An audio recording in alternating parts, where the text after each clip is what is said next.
አንተ ለመታመም ትክክለኛ መረጃ ኤፍሬምና ሩታ እንደሆኑ እየነገርኩ ነው።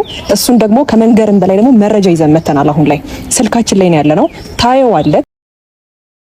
ሰላም ጤና ይስጥልን። እንግዲህ ውድ ተመልካቾቻችን ዛሬ እንግዲህ አብርሃምና ሄርሜላ እንዲሁም አቤልና ዳንኤል ከተፍ ብለው ስለ አብርሃም መታመም ማን ነው ያሳመመው የሚለውን ነገር እንግዲህ በሩታና በኤፍሬም ደብደብ አድርገው ለመውጣት ያው ራሳቸውን አዘጋጅተው የድምጽ የፎቶ መረጃዎች አሉን ቪዲዮዎችም አሉን እያሉ ጭምር ያው አብርሃምን በደንብ ያወዛገቡት እንደነበረ የተለቀቀ ቪዲዮአቸው ያሳያል። ነገር ግን አብርሃም ይሄን ነገር አምናለሁ ሲባል ያላመነበት ሁኔታ እንዳለ እርግጠኛ ሆኜ እስከ መጨረሻው መናገር የሚችልበት ሁኔታ ይኖራል። ምክንያቱም ያው ጊዜው እንደምታውቁት የኤአይ ነው። ስለዚህ የተለያዩ ድምጾችና ፎቶችን አቀናብሮ ሰዎች ያልዋሉበት ማዋል ወይም ደግሞ ያልሰርተውን ስራ ሰርተዋል ማለት የሚቻልበት ሁኔታ ስላለ ማለት ነው።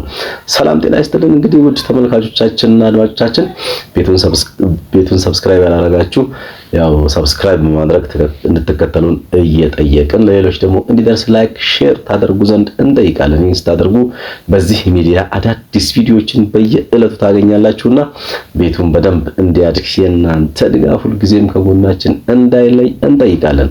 በውጭም በሀገርም ውስጥ ያላችሁ ሰላማችሁ ብዝት ይበል እያልኩኝ እንግዲህ ዛሬ ቪዲዮውን ስመለከተው አብርሃም ያው 50-50 ሆኖ የወጣበት ሁኔታ እንዳለ ነው የተረዳሁት።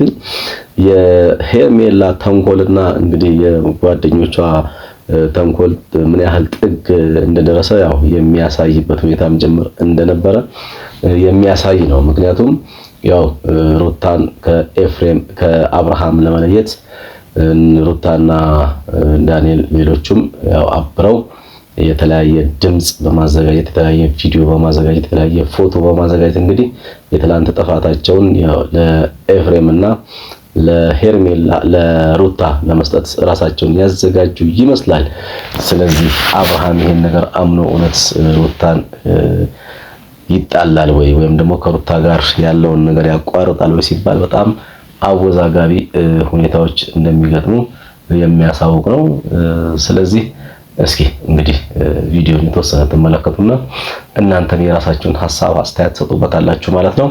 ለዛሬ እኔ ልቃኝና የተወሰነ ከቪዲዮ ለእናንተ ለቀቅ አድርግና እንድትመለከቱ ልጋብስ። ቸር ይግጠመን። በድጋሚ በሀገርም በውጭም ውስጥ ያላችሁ ሰላማችሁ ብዝት እንዲልኝ እላለሁኝ። ቤቱን ሰብስክራይብ ማድረግ እንዳትዘነጉ። ሰርቶም ላይ ሆን ይችላል። ስለዚህ ሁለቱንም ይሄኛውንም ግሩፕ አንድ ላይ አድርገን ያለውን እውነት ነገ ይዘንላችሁ የምንመጣ ነው ማለት ነው የሚሆነው። እውነታውን ከማወቅ ከመፈለግ አንጻር ነው ቤተሰቦቼ እና አመሰግናለሁ። መልካም ጊዜ ይሆንላችሁ።